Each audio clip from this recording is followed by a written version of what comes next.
All right. Good morning, y'all. It is a very big day today, okay? A lot has happened this week. It is Thursday. I know I have not posted my Wednesday rant that I went on yesterday, but I will post it, okay? I'll post it ASAP. But why is it a big day? Well, a lot has happened in this week. So we had the State of the Union and, well, this month rather. Like January was a big month, but like February, y'all, she's basically already done. I mean, and January goes by in a flash anyways. But we've had massive snowstorms in the Northeast, still feeling the effects of that here in NYC. So we had, let me do my little February recap since we're talking about it, okay? It's what my planner is for, if it is for nothing else, right? Because your girl has been absent. All right. So, Feb recap. We had a snowstorm. We had the State of the Union. We have what we're going to be talking about in this video, which is Candace Owens, Erika versus Erika Kirk. All right. And I watched the State of the Union on, I think it was Tuesday. Yes, Tuesday, because last night was Ashton Forbes, which I haven't watched yet. So I started reading Wuthering Heights instead, because the movie came out. Apparently it was terrible, but you lost me at the costumes, okay? Like, that's what my booty would be in that seat to go see that movie for. And you lost me with cellophane in Wuthering Heights. So, yeah. Also, Emerald Fennell can, like, take a hike. You want to talk about someone, in my opinion, who's a film, I guess, is Emerald Fennell a director? I think Emerald Fennell is a director that is going to be absolutely visually dateable in the future. Emerald Fennell. Not knocking the style, right? Like, I get it. I get the visual appeal. You see it show up in movies like Frankenstein as well, which I thought the movie was okay. I really wanted to like it, but there were a lot of things about it that there were too many instances in that movie where I felt like I had to remind myself to just enjoy the movie, right? Like, which means it kicked me out. But anyways, so this was not meant to turn into a deep dive on my film opinions, which I'll do a video of that later. But so how does today I'm going to be talking about, I'm finally watching, it dropped yesterday, I think, the first episode of Candace Owens' series, Bride of Charlie, which, I mean, whatever you may think about the woman, you have to give her props. She knows what she's doing. Like, Candace Owens knows she knows what's going on, okay? She has a lock on the algo, okay? You got to give it to her, all right? And what I want to say before we get into this video is that, first of all, if you have not watched any of my other videos, the very first thing that you ought to know is that I am not trying to tell you what to think about Candace Owens. I think that you should go out and you should watch Candace Owens and you should form your own opinion, all right? I will never tell you what to think about somebody. I will tell you what I think. I will tell you what my impressions are, and I do that with everybody. Because my number one rule in life, well, not number one rule, but a rule that I have in life is that if there is someone that a vast majority of people are trying to scream at you about and say that you should not be putting eyeballs on them, kind of like banned books, right? If California bans To Kill a Mockingbird, the very first thing you should do is go out and buy a copy of To Kill a Mockingbird and read that motherfucker and find out why they was banning it. Same with people who are telling you not to go watch something, right? Why do they not want you to watch it? Now you got me. You got me, boo. You want to tell me, like, don't go watch it. Reverse Psychology 101. All right. They teach that in like AP Psych in high school, all right? Like, come on. Everybody knows this shit. So we watch everybody in this household. If you are controversial, I don't care what side you're on, we're watching you. Because the reality is there are no sides. It is not a 2v1, this is a PvP server, all right, y'all? So it is all sides and no sides simultaneously. So that's why we're out in these streets watching everything, because know thy enemy, darlings. Know thy enemy. Machiavellianism 101, okay? So I don't like or dislike Candace Owens. I don't know the hoe, all right? But she's putting out some juicy tea that's better than anything that's on cable right now or streaming services. So you know my booty is in the seat ready to watch with my coffee, okay? We're here. We are here to sip the tea, especially when it's about somebody like Mrs. Erika Kirk, all right? First of all, because I do not think that Candace is wrong to question what happened to Charlie Kirk. Do I agree with the way that she is choosing to go about it? Sure. Would I navigate the situation differently if it were me? Yes, absolutely. I'm not Candace Owens. I'm also not Erika Kirk, right? But I do think that Candace Owens is right about the Macrons, right? And for the record, Candace Owens did not originally report that story. That's a story that's been reported multiple times by multiple French reporters, some of whom are no longer with us. So I don't know what to tell you except to go and watch that series, because I mean, if you want some juice, baby, if you want some juice, if you want some piping hot, like tea babies, all right, that's the series to go watch. It is delicious. Eat that up with a spoon and then decide if it's true or not on your own, okay? Decide if it's true or not on your own. You can say it's fiction, but who cares? It's better than anything that they put out on television, okay? It's better than what you paying Netflix, you know, $22.99 to get, okay? So props to her, all right? It's good TV. Same, and that's why we're here watching Erika Kirk. Also because I agree with her. I think that the entire investigation around Charlie Kirk's murder was suspicious in all sorts of ways. It mirrored the JFK assassination, which we know was a plot by the CIA in cahoots with Lyndon Johnson. All right, we know this. And I mean, I'm sorry, but sometimes, actually all of the time, 1 + 1 does equal 2. So I don't think she's wrong to question it, but it is hilarious to me that this is the way that she's going about doing it, right? Like, and to give Candace her flowers, I do think that there are ways that Erika Kirk could have handled this situation more adeptly, which is how it ties into our classy, not trashy, make beauty pageants great again platform, okay? And the superficiality of it all, because life is a performance, darlings. And as a ex-Miss Arizona, of course we have to come in and view Miss Erika Kirk's performance, because once a pageant girl, always a pageant girl. And this is what it is for, darlings, okay? Erika Kirk is out here, like, doing the pageant girl most, all right? She is out here being a public figure of a landmark. Sorry, we're moving the camera around a lot, but whatever. Too much caffeine. She is a public figure's wife, or widow, I should say in this instance. She is the widow of a highly regarded public figure. How you feel about him is irrelevant. You can acknowledge that he was a highly relevant public figure, full stop, and she is his widow. Those are facts. So that is the perspective that I am watching this from, right? I am looking at her objectively, and I'm watching Candace objectively. And I do have a lot of issues with the way that Candace is choosing to present this. I think that I'm about 15 minutes into just over an hour long episode. I'm not going to film myself watching it because of copyright infringement.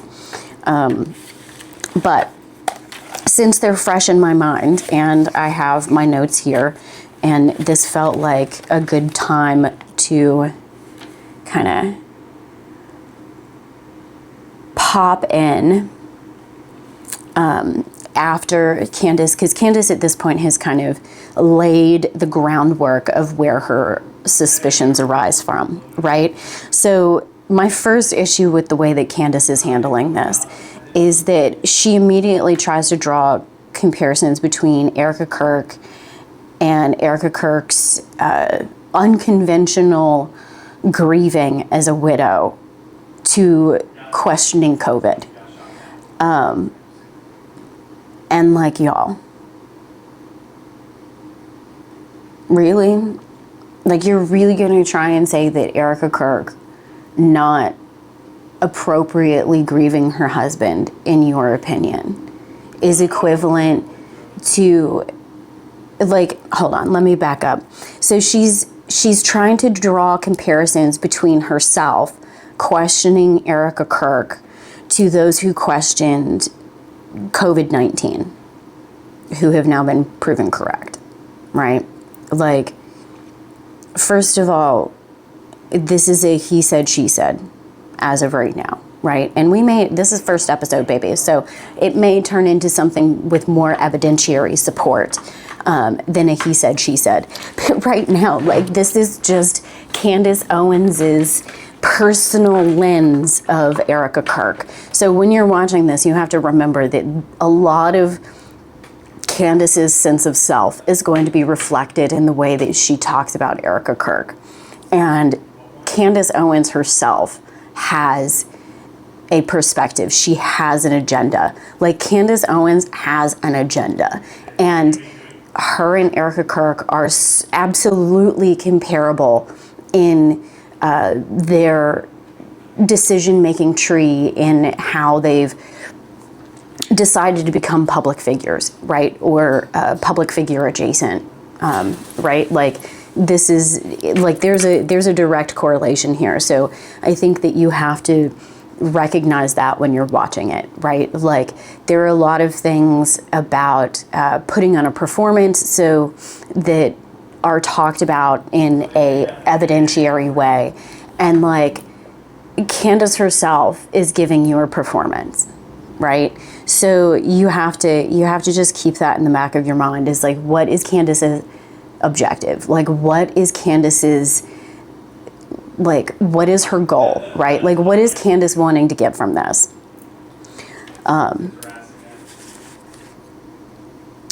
But anyways, and then Candace goes on to accuse Erika of destroying Charlie's legacy, right? Which I think personally you could argue that Candace is doing as well, right? Like, you're muckraking around a man who was potentially assassinated by the US government, right? Because he was a significant political force. So, like, I mean, pot in a kettle, just a little bit, in my opinion, okay? And not that I blame Miss Owens, all right? Like, this is her job. This is what she has chosen to make a career around, is essentially muckraking. So, and I think that there ought to be muckrakers. We need hoes out in these streets that are willing to go out and, like, be the town Karen, okay? And, like, sniffing around in the corners being like, yo, what is this? Okay, what is going on here, right? Like, you need those hoes. And I appreciate Candace Owens being in her sphere, doing this in a way that I'm assuming is done in the most legal way that Candace can find. Why? Because it is in her best interest. It is in the best interest of Candace Owens and co. to do their due diligence, right? Because if they don't, then she's going to be owing somebody a lot of money. And so, I mean, can I introduce y'all to Alex Jones? Like, there's lessons to be learned everywhere, y'all. And I don't think that we can say that Miss Owens is stupid, all right? Whatever you have to say about her, she has gotten to where she is, and the girl is making bank, okay? She's doing something right. And knowing who her husband is, knowing who she's surrounding herself with. The girl has got legal teams, all right? She's got legal teams. She got, like, that's the one thing that I'm going to assume about Candace Owens, is that in her mind, everything that she is telling you has been backed up to a point that an attorney tells her, yes, it's safe to go out here and say these things, right? Like, we feel that this is defensible in court. So that is the one underlying thread that I will give Miss Candace Owens, all right? But I also think she's doing her portion to besmirch a dead man's legacy. And then she, like, goes off on a little rant about Erika Kirk's, like, quote unquote untouchable status because she's a widow. And the references that she makes to this, I find really, like, darling, like, that's what we're going with, right? Like, she references, I'm gonna have to cut out here in a second because my granddaddy's calling me. We'll be right back. All right, y'all, we're back. That was my granddaddy, all right? And that's number one rule of grandparentals, okay? Well, frankly, it's the number one rule with even regular parentals, is that I'm not good about catching the phone calls because I leave my phone on silent. But if I catch the phone calls, I'm picking the phone call up, all right? Because that's my granddaddy, all right? Now, what were we talking about? All right, Erika's, like, Candace and her really, like, strangely but not so strangely specific categorization of the parties that are choosing to defend Erika Kirk, okay? And say that, like, she's a widow, like, you need to lay off her, right? Which I also, like, the Southern woman in me agrees, okay? Like, she's a widow. Like, can we not give the woman, like, 6 months, right? Like, and I guess we're coming up on 6-month mark here, but, like, which is just devastating to think about. But, like, really, like, it's just a trashy situation on so many fronts, in my opinion. But the two groups that Candace brings up as defending Erika Kirk have a common thread. Okay, so she references receiving a letter from the Secretary of Treasury, who is Saint Besant, our Lord and Savior Saint Besant, which, again, we put respect on Saint Besant's name in this household, all right? We do. I will put my biases out there, all right? Because when I heard that the Secretary of Treasury wrote a letter specifically to Candace Owens saying that TPUSA's, like, financial situation was above reproach, okay? Like, okay, St. Besant told me it's fine.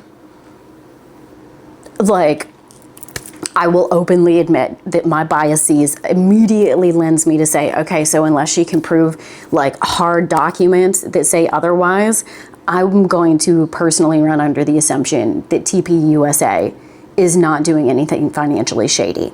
Are they doing shady things that are not financial? Sure, you absolutely can do that. You can be a, snake oil salesman that chooses to financially abide by the law, right? Like, that's how they got Al Capone. If Al Capone had been paying his taxes like he should have been, they would have never got the motherfucker, okay?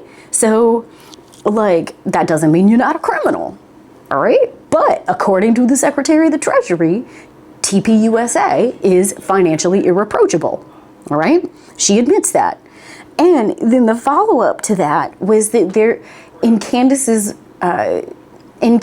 opinion, like, what she references as the group of adamant gays who are saying you need to leave the grieving widow alone, which, like, are the gays the only people doing it?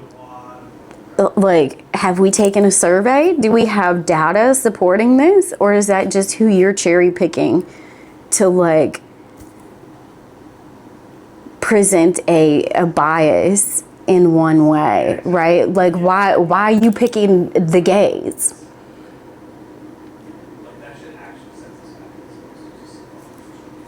Because, like, why the gays, though? Is it because of your, like, you know, religious, Catholic, you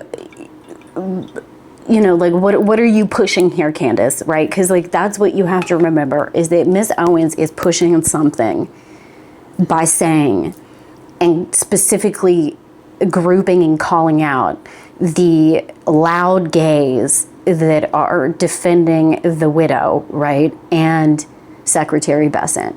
And there's a common tie between Secretary Besant and the gays. Okay? If you don't know what I'm referencing, baby, get your head out of the sand and go do some due diligence and find out who Secretary Besant is. Educate thyself, all right? But I don't like this, all right? I don't like this because I live on the internet. I know that, like, the gays are not the only people telling others, yo, she's a grieving widow. Why are you showing your ass, right? But Candace needs you to align Erika with adamant gays.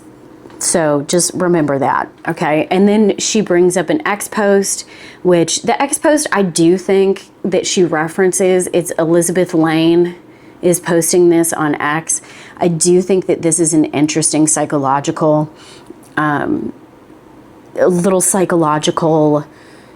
analysis of Erika Kirk's behavior, right? But at the end of the day, there are a lot of things in that tweet that apply to a lot of people, okay, including Candace Owens.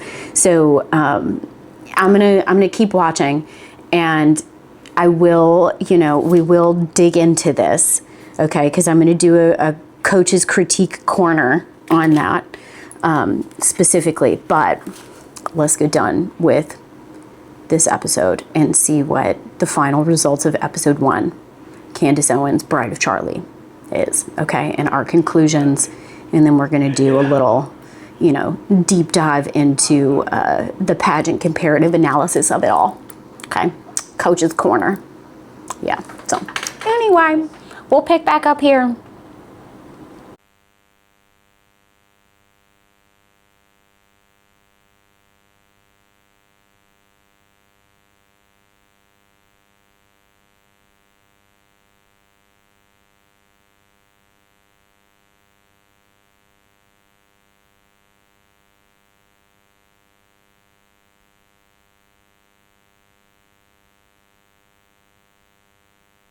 Audio. Hopefully this works. No, I think we restarted here, but y'all, whatever you have to say about Miss Owens, the woman is able to cram every possible conspiracy link into a story that she can, okay? Like, it's, when I tell you, it's better than TV, okay? Like, again, you do not have to believe any of it. You can agree with it, you can disagree with it, but you cannot sit here and tell me that this is not, like, peak entertainment, all right? Like, nothing is better than real life right now. Nothing that they are trying to shove down your throat via the slop tubes of subscription services is as compelling as this is, all right? Because again, if you hold on to the whole, like, what Candace even tells you herself, that she is always being litigated against, okay? The one thing that Candace Owens has in her tool belt is, like, litigation, okay? Like, Candace Owens knows what it's like to sue and be sued, okay? She knows what it's like to go through the civil court of adjudication. So the fact that she's got this amount of shit that she can tie together into a conspiratorial web, that she's secure enough in her litigatory confidence to put out into the interwebs. I mean, whatever you think, you gotta give credit where credit is due. And Miss Owens has got balls o' brass, okay? I mean, personally, I think it's really, really clear where you can see her personal biases show up, right? Like, she starts throwing aspersions because Erika's mom was divorced multiple times, which, like, is that a good sign if you're a man that's looking to get into a relationship with that woman? I mean, I don't know. It depends. Well, look, there's a common denominator there, y'all, okay? Like, that's just the way that cookie crumbles, all right? But, like, does that mean that she's automatically a terrible person? No. That doesn't mean she's automatically, like, a villain, okay? It means she's been divorced, like, 5 times, which, in this day and age, who hasn't, right? But, like, damn, Candace, talk to us in 20 years, all right? Like, it's a little soon to be talking shit about multiple divorces when you're still, you know, how long have you been married, right? Like,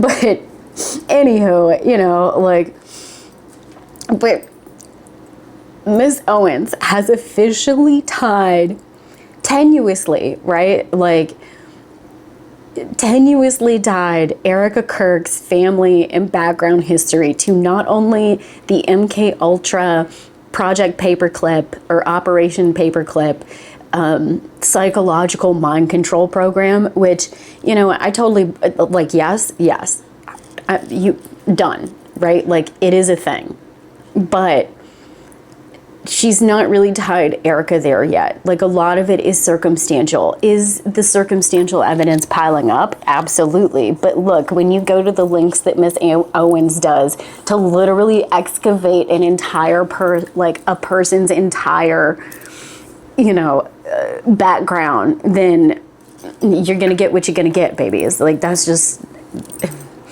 the way that happens, okay? So, but we have an MK Ultra Project Paperclip tie-in, or Operation Paperclip, right? So MK Ultra Operation Paperclip, we've got familial ancestral ties to lottery scamming. We have misaligned birth dates and marriage dates of the parentals, and that so, like, and ties to Swedish Freemasonry as well as the Jews. Like, I've just now gotten to the part where she's tied to the Jews. So we're hitting everything. Is there a current, like, hotkey button that will get Candace's SEO terms up and, like, get her into that algo? Yes, Miss Owens is clip farming like a champ here, all right? Like, this is, it's everything. It is absolutely everything. I am so locked in. I gotta give it to her. She is a hell of a TV producer. She really is. Candace Owens, masterclass in producing modern reality TV, because that's what this is, okay? That's what you need to sit down, you need to buckle in, you need to get my favorite R.I.P. Robert Duvall, okay, favorite quote of all time. Wake up and smell that napalm, babies, okay? Suck it in. Big old cloud of napalm, because, like, this is it, all right? Like, this is modern reality TV.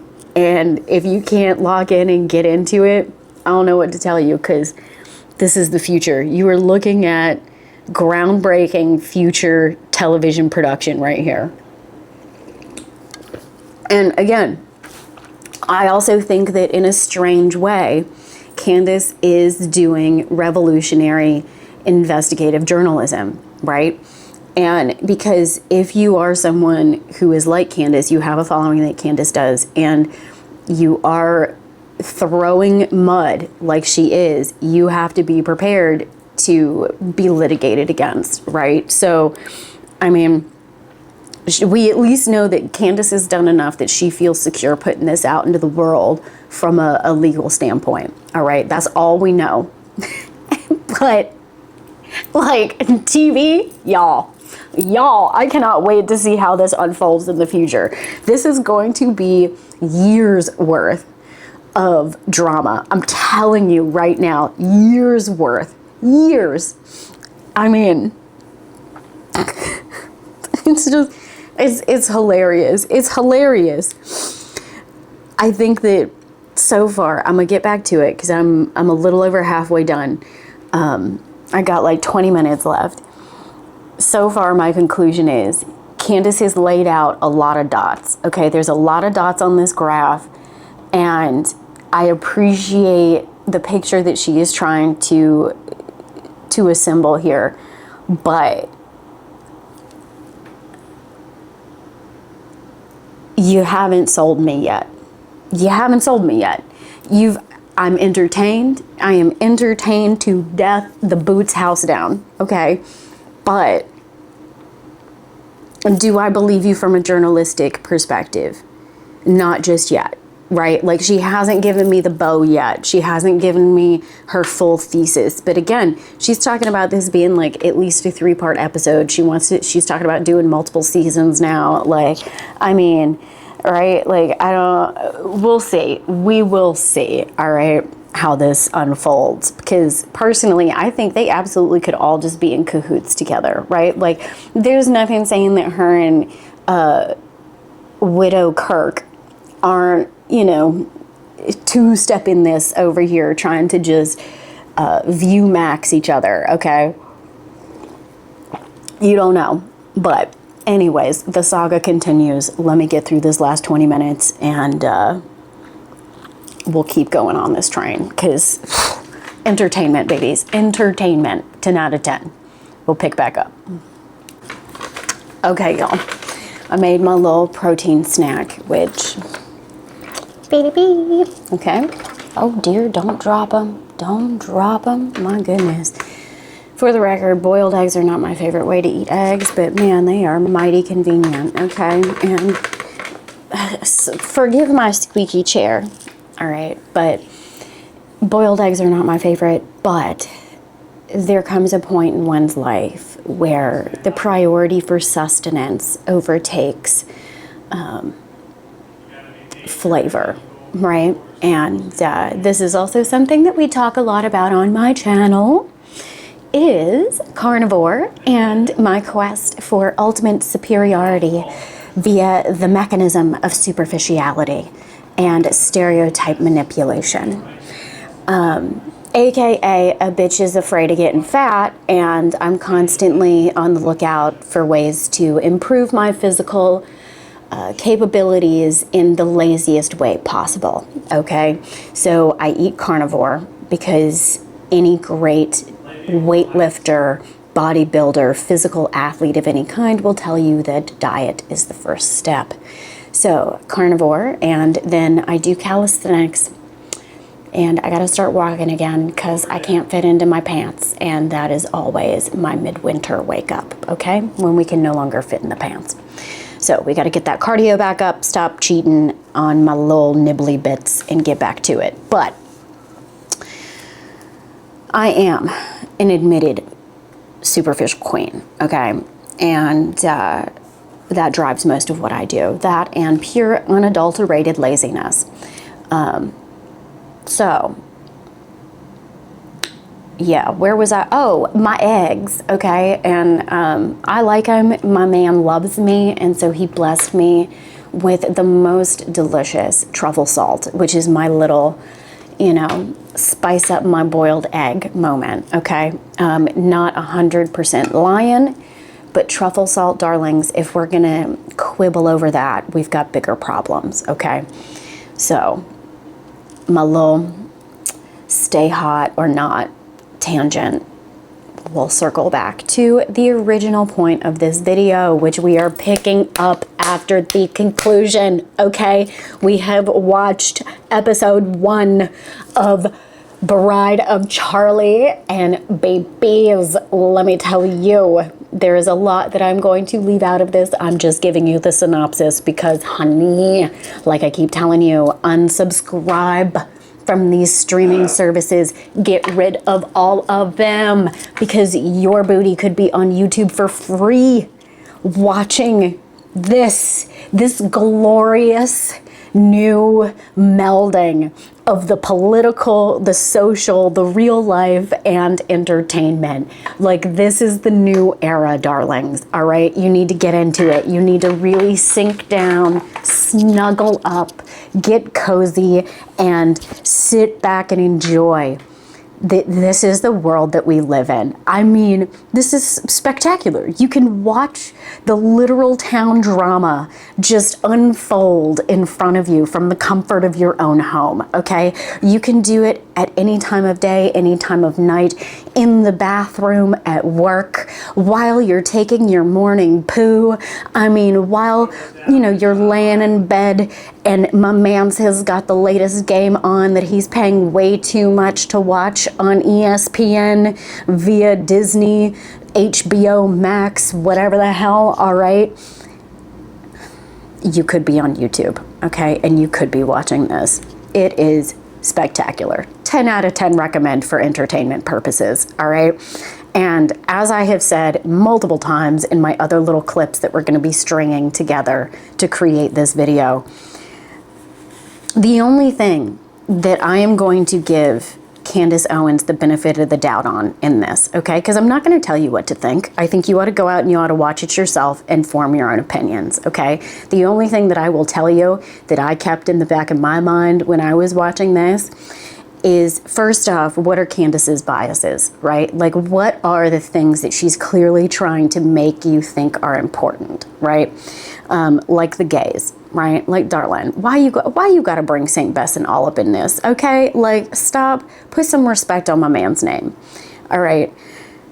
And, like, so, you know, there's that. But the underlying thing is that whatever you have to say about Candace Owens, she is confident enough in her due diligence that she's willing to come out here, post this video, and go to court over it, okay? She tells you she is the litigation queen. Whether they are coming after her or what have you, she is prepared, okay? So you got to give her that, all right? Got to give her that. She is at least confident enough that legally she is able to come out here and say this shit and not, you know, be put in prison over it, right? Or pay out the wazoo for it. Other than that, I mean, she couldn't have cooked up a conglomeration of conspiracies that are co-aligning into this cauldron of, I mean, I don't even know what are we, this is of cookery, okay? She is cooking, whether you agree with the way it's going to taste or not, whether you like it, is it your flavor, is it your, you know, your cuisine of choice? I can't tell you that, honey, but it is entertainment, all right? Because we're just going to give a little recap. We gave a little recap on, you know, specific interludes where I wanted to, you know, document immediate thoughts. But long story short, okay, Candace Owens is tying MK Ultra, child psychopathy science to Erika Kirk. She is tying lottery fraud and industrial corporate lobby or corporate lottery manufacturing to Erika Kirk from all sides of the family. There's also, of course, the Jew tie, okay, via an uncle by marriage. And the uncle by marriage that allegedly may also be her alleged alternate mother's ex-husband, current husband. I don't know. Go watch it, okay? I can't hardly keep up. So we were at the lottery, MK Ultra, the Jews, because of course, I mean, y'all really get around. You really do. Props to the Jews. Y'all make it into everything. I mean, you got to give it to them. You got to respect the hustle, okay? You got to respect the hustle. And we do that around here. We respect the hustle. Are you a scamster? Are you a fraudster? Are you on the up and up? I mean, doesn't matter. We respect when you put in the work to be good at what you do, okay? Why? Because that is the ultimate in Americana ethos, right? Did you put in the work to be the best, right? Like, if you're going to try and be the next Al Capone, you got to remember to file your tax documents, okay? Like, learn from the past, which is what this video is about, okay? So we got to the Jews, and then, and to pull full circle and circle it back around to the CIA, Project Looking Glass, which if you don't know what MK Ultra are and you don't know what Project Looking Glass are, go dive into that deep hole. It is fun to wade around in, and I highly recommend it, okay? Now, and a lot of people have done research work into that. So we got the CIA twice. There's also a Freemason tie, a Swede vein of the Freemasons tie. So we've got the Freemasons, we've got the CIA, we've got MK Ultra, we've got Project Looking Glass, we've got lottery fraud, we've got the Jews, we've also got the Bushes, the Bush dynasty, we've got the Waltons. I mean, y'all, if it's sticky is in here, okay? This is like the tar baby of U.S. currently relevant conspiracy theories, okay? I mean, I am locked in, babies. I am locked in. I do not know if this is true or not. I can't tell you what I believe and what I don't believe, but I believe that Candace believes it. I'll tell you that. And it is entertaining as all get out. It really is. Cannot recommend it enough. That was an hour well spent. I am entertained, babies. Okay? So, and the only thing that I will leave you with is that you need to go into it eyes wide open. And if you really want to feel a type of way, you need to do your own due diligence, or at least wait until all evidence from all sides has been presented. Okay?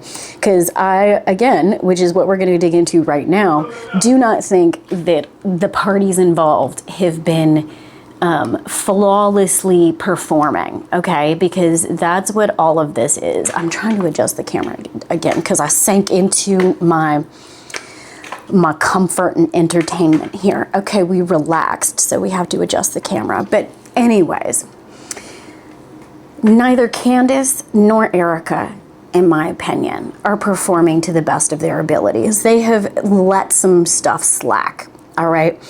And I think that, but they're also doing magnificently. I mean, Candace Owens as a character, as a producer of what at the end of the day is entertainment content, unparalleled, truly. I mean, she is a landmark moment in time, and you have to give the woman that, right?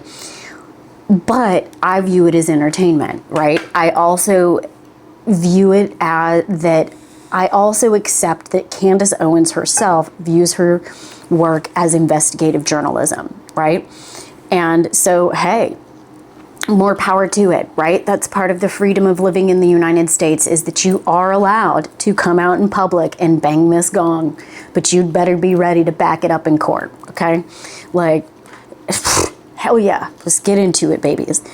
But I do think that, as with everything, you are never good enough. You can always get better. You can refine your craft. You can, perfect the delivery. You can, fine tune the subtleties that you are trying to put in there as well, right? And I think generally Candace Owens does a great job. I think that Candace, kind of like AOC, is best when she's in her own controlled environment. I think that Candace has faltered when she has had to go into live interactions with hostile parties, right? That happens to a lot of people. This is not uncommon. Like most people, when you get thrown into a hostile environment, if you are not used to interacting with people in that way, it is very disconcerting and it is a difficult environment to navigate successfully, right? So it just is what it is, right? And I think that both Candace needs to practice that. And I mean, AOC, darlings. I mean, we might get into a video on her later, but my God, does the woman need work if she wants to succeed? And frankly, I don't know that she's got it, right? Like sometimes you just ain't got it. There's a reason why you haven't progressed further. And sometimes it's just a skill points thing, right?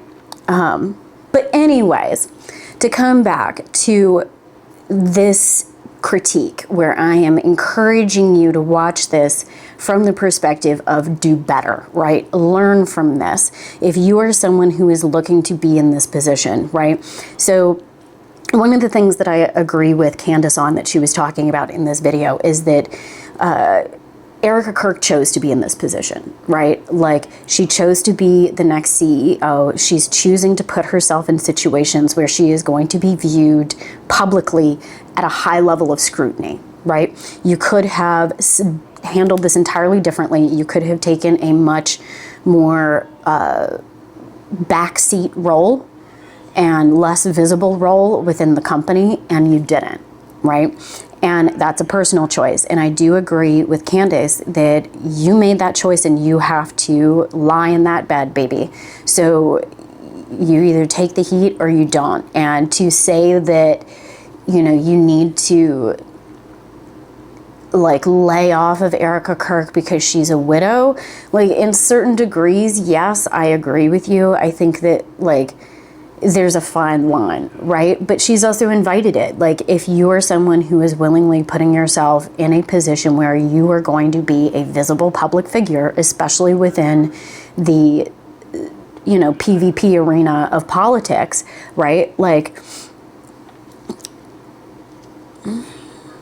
you entered the arena, okay? Like that was a choice.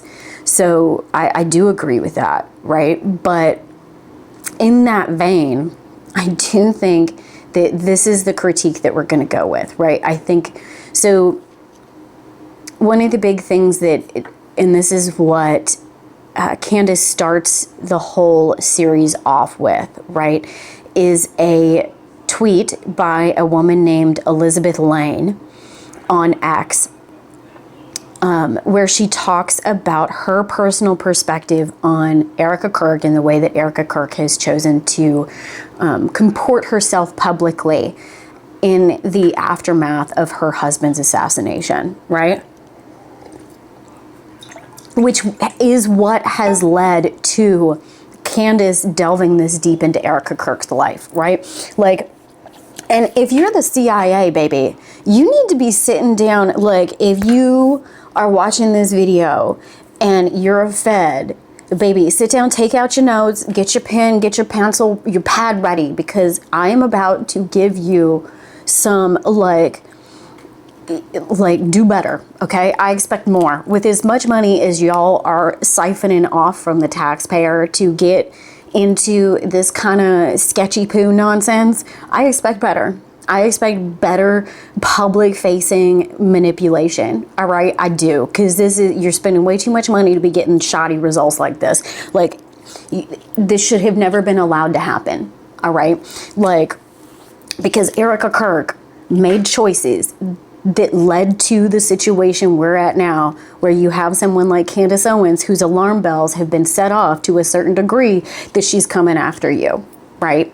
And choices, darlings, choices. You could have done things differently and we would be at a different point, okay? Because what could you have done differently? Now, this woman says she's reached the point where she finds Erika Kirk disturbing because of observable patterns of behavior. She says she comes from a world of acting and modeling, and image curators. She's saying that she thinks Erika is a dangerous manipulator and performative. She postulates that Erika Kirk is a psychopath. She says that a common reaction that Elizabeth Lane has heard is that they can't watch her. They feel physical discomfort watching Erika Kirk because it is uncanny. And this woman's opinion is that the reason it is uncanny is because there's a disconnect between the actual emotions that Erika Kirk is feeling and those that she is trying to publicly display, right? And that makes people feel uncomfortable because that is a threat detection, little lizard brain alarm bell that we all have, right? And I don't disagree with that. But I have no opinion on whether Erika Kirk is setting that off in you or not, all right? That's, you know, as far as I know, nobody's done a survey to document this, okay? And she also, this Erika, Elizabeth Lane also points out what I'm going to delve into, that this could have been avoided. She realistically should have been the last person that anybody suspected if, you know, the FBI hadn't bungled it, if TPUSA hadn't like come out and tried to like, you know, zhuzh whatever it is that they're zhuzhing, right? Like there was a way that you could have handled this situation that a lot of this would never have happened, right?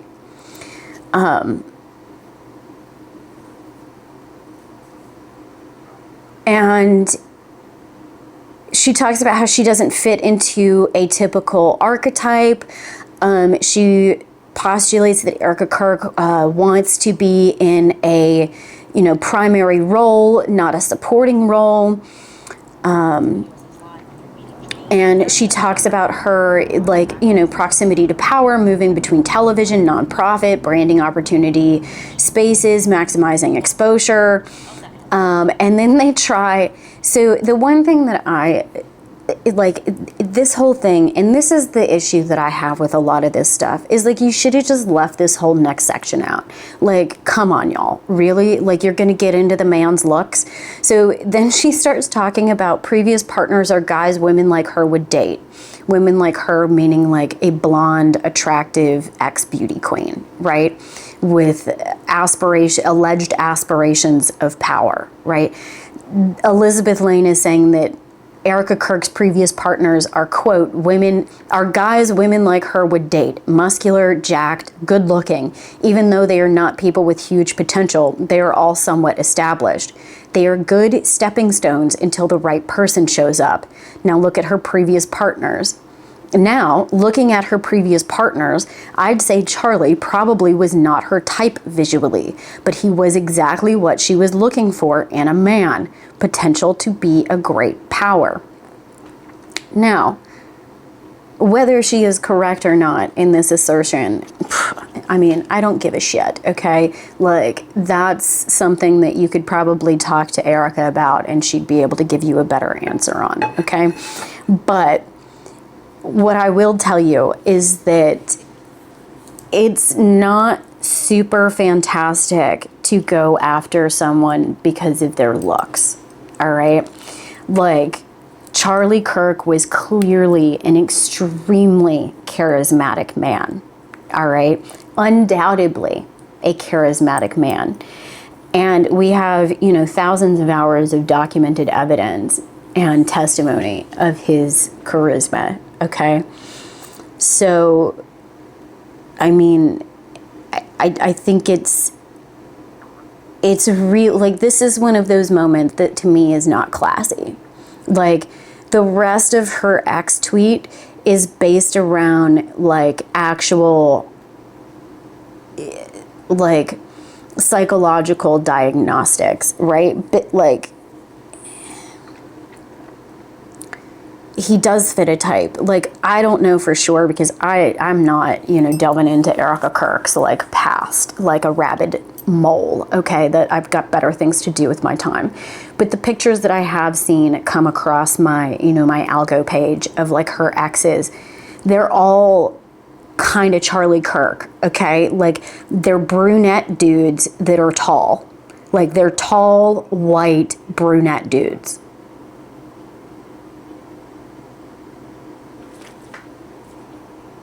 Kind of sounds like a type to me. I don't know why you would think that Charlie doesn't fit into that, okay?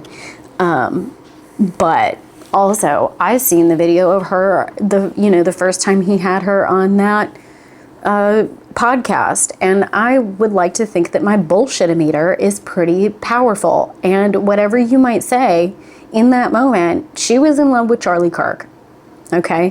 Things change, they absolutely do, and that was a long time ago in the, era of 90-second clips. Like, that video was filmed years ago now, right? Like, they've had kids, they've built an entirely different life than when they first met, and he's dead now, okay? Like, life happens fast, things change. So I have no idea what her, Erika Kirk's personal feelings about her husband are, right? I'm not going to speculate on that, but I think that it's extremely trashy behavior, whether you're talking about, a man's wife or a woman's husband. I don't care what gender it is, to bring up someone's looks as a reason why, they're atypical as your partner is trashy behavior. It's just trashy behavior. Like, we don't settle for that when it comes to, modern feminism and the way that we, quote unquote, allow people to talk about a man's wife, right? Well, then, shoes on the other foot, baby. Like, you can't talk about a woman's husband in that way. It's rude. Like, okay? And then she goes on to talk about, and I think this is pretty insightful, actually. We'll comment more after I read this quote. So this is from the same X tweet that Elizabeth Lane put out, and she says, quote, "What Erika was looking for is the same thing Hillary Clinton was looking for when she met Bill. Hillary Clinton recognized that Bill Clinton was her ticket to power, the power she could control, and she was right. She realized she could create a great brand out of him and herself, and they still are a brand, the Clintons. No one in this world can say they love each other. They are a brand that works. This is why she's sticking around despite Epstein and Lewinsky. Also, if you think Bill is the decision maker there, you must have never been in close proximity to the Clintons. She moves the game. She is the decision maker." And I think that the way that she analyzes the Clintons here is spot on. I think she's correct. But, I mean, like, so you're going to fault a woman who has similar political aspirations to the man she's planning on partnering with, right? Like, I don't like the Clintons. I think the Clintons are kind of sticky and nasty, and they're their own little particular tar baby, okay? Like, I don't want to be near that. But you're comparing Erika Kirk, whose husband was assassinated, in all likelihood by our federal government, to the Clintons.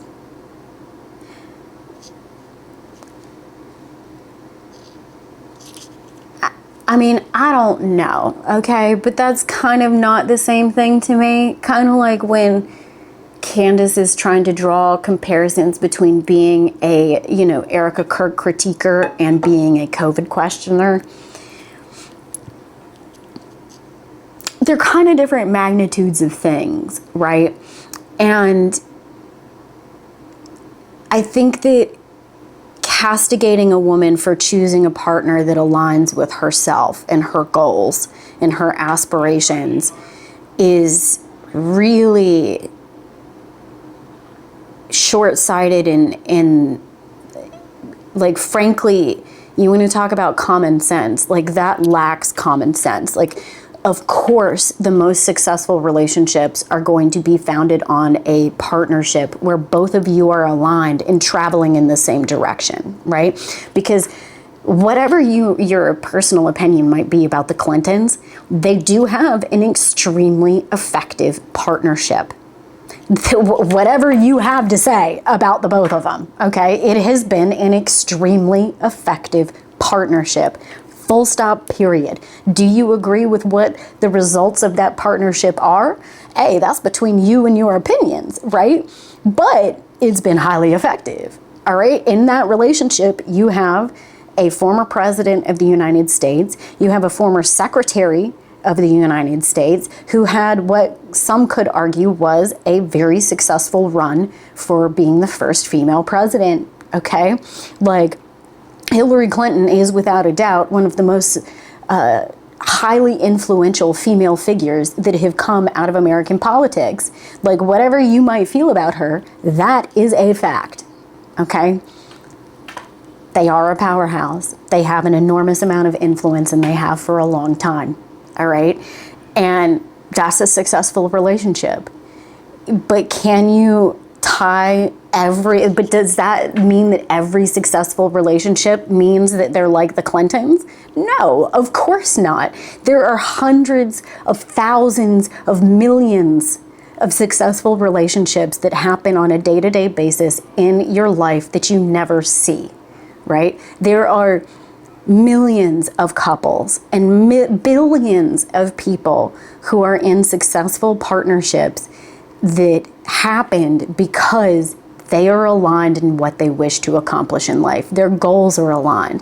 And a lot of people would probably argue that that is the root and foundation of the most successful long-term relationships, are one where you openly acknowledge that you have a common goal and you have common aspirations and views of the future, right? Like, this is common sense. This should be an aspirational goal for a relationship. Like, I would venture to say that Candace herself chose her husband for very similar reasons that Erika Kirk chose hers, right? Like, unless I'm mistaken, Candace Owens' husband is not a uninfluential man. But sure, let's try and tie Erika, whose husband was assassinated publicly in an absolutely brutal manner for having conversations with people. That's definitely the same thing, right? All right, so she reads this out, and she talks about, how Erika saw that Charlie could one day be president of the United States. He had the ear of the most powerful segment of society, students. He was going to be an important player. She wasn't going to miss that ride, right? Like, and then this woman, Elizabeth Lane, postulates that her public identity reshaped itself after that relationship began. Again, I have no documentation to support or not support that. As far as I know, like, her quote unquote persona has not really deviated that much, right? I mean, but again, we're watching this series and we're going to find out what Candace thinks.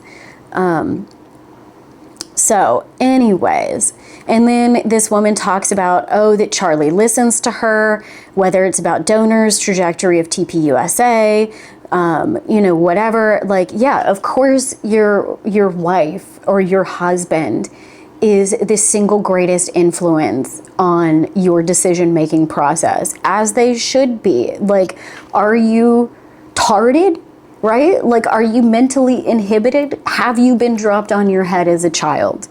Like, did you run into something hard and like joggle your gray matter around? Because I think there might be bruises. I think you might have bruises on your gray matter, darlings, because duh. This is not incriminating in any way, shape, or form. Like, again, Candace Owens, I'm 100% positive that to her husband, she is one of the most important figures that he talks to about his life. Same with her. Same if this Elizabeth Lane lady has a partner, I'm sure that her partner is the most important person in her decision-making tree. Okay? And if they're not, well, babies, I hate to tell you this, but you may be coming up on a divorce sooner rather than later. Okay? That's just my opinion. But like, if we're going to be talking about common sense up in this shit, let's get all the way into it, darlings. Okay? Because like this, okay, great. Her and her husband were aligned in the future that they saw building together. All right. Like, you don't think that Charlie Kirk himself had thought about this and had picked a woman who was aligned with him living that dream? Like, get out of here. Get out of here. Like, stop. That is not an accusation. That's a reality. All right. That is a reality that even Candace Owens herself is living at this moment. All right. Like, sit down. All right.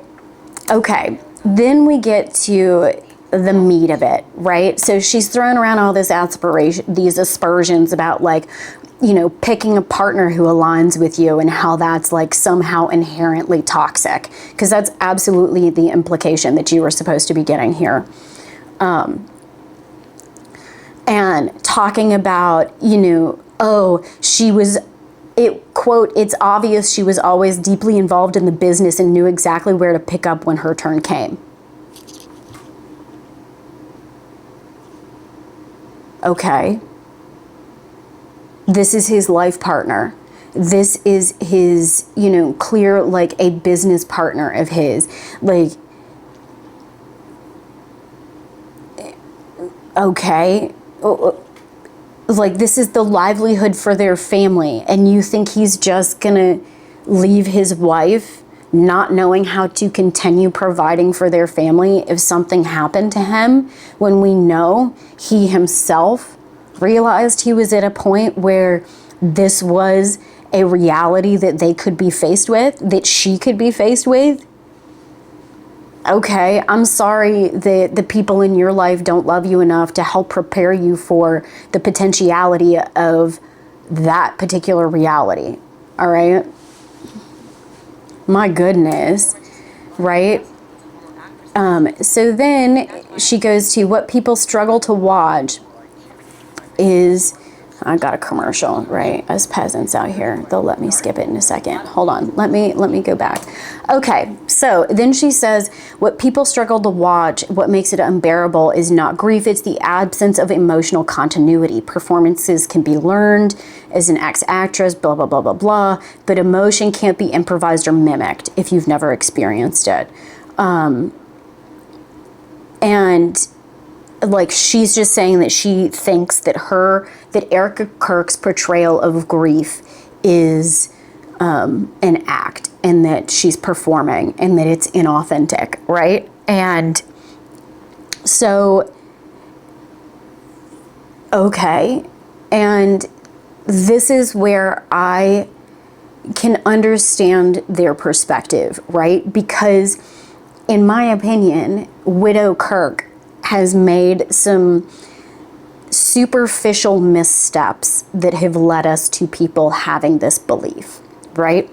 The two primary ones being, one, you failed to wear your widow weeds, okay? Whether you want to acknowledge it or not, there are visual signifiers that are universally acknowledged as a demonstration of grief and of widowhood, right? And you are, at the end of the day, someone who has a background in public performance and manipulation of the superficial to convey a message, right? Because that's what beauty pageants are. That's what learning and competing in a beauty pageant arena is about, right? It's about the cultivation of those very skills to go out and become a spokesperson for a brand, for a organization, for a business, right? And if you are someone like Erika Kirk, who knew that you in all likelihood were going to have the potential for a very publicly lived life, then these are things that you and your team should be considering, right? Because she absolutely has a team of people that are built up over time that she could turn to for advice about this, right? Like, every great beauty queen has a stable of coaches and advisors that they're talking to in order to compete, right? So she has that. And where she failed, she didn't wear black. She came out on stage and she wore Liberace suits, right? I was talking about this in the video I recorded yesterday. You can't do that, baby. You can't do it. You have to be Jackie O. You have to come out. You have to be in mourning for at least a year, bare minimum. He was a public figure, all right? You ought to be caught wearing nothing but black for at least a year. It could be black sequins, right? Do you need to go to a gala? Put on a black sequin, baby. I don't know that I necessarily would, but that's just me, okay? And I think that if she had been wearing black this entire time, then we could be having a different conversation. Also,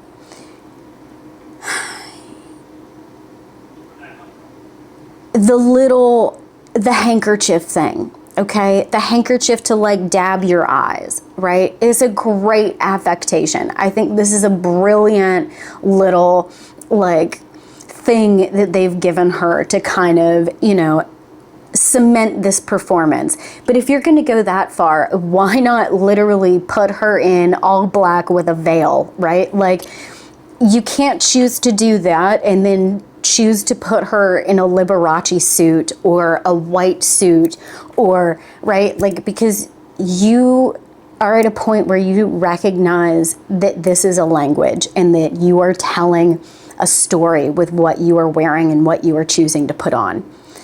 And language matters, right? Not just spoken language, but visual language. It matters. It's why that's one of the key pillars of my, you know, three-legged stool, right? Is dress. Get dressed. Okay? And you dropped it. You dropped the ball. You came out in white suits. You came out with full face beauty pageant makeup done, okay? In an era where we have, you know, we've got the, who's that makeup artist? She does the, you know, she's been going around on the tube being very popular with her makeup style. The like makeup and no makeup, like Mia Goth has had a bunch of, you know, her makeup done by this chick, some Asian lady. You know, this like lighter, more toned down makeup, and Erika's coming out in full, you know, pageant patty glam makeup every single time, right? And like, you ought to know better, baby. You ought to know better. Tighten up the ship. Tighten up the ship, because you got a small window here, okay? You got a small window. You got to tighten this up because it's not working, all right? And I think that the smart thing that has been done by Erika Kirk and her team is not coming out and talking about it. Don't like, if we know anything about this new era of media, if there is something that you don't want to draw attention to and that you would like to have disappear, never talk about it. Look at the Obamas and the big mic, okay? The whole big mic situation, all right? They just never talk about it. They never talk about it, all right?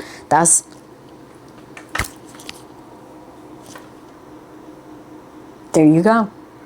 That's how you handle that. So doing that, top drawer, folks, top drawer, top notches on just act like it doesn't exist, all right?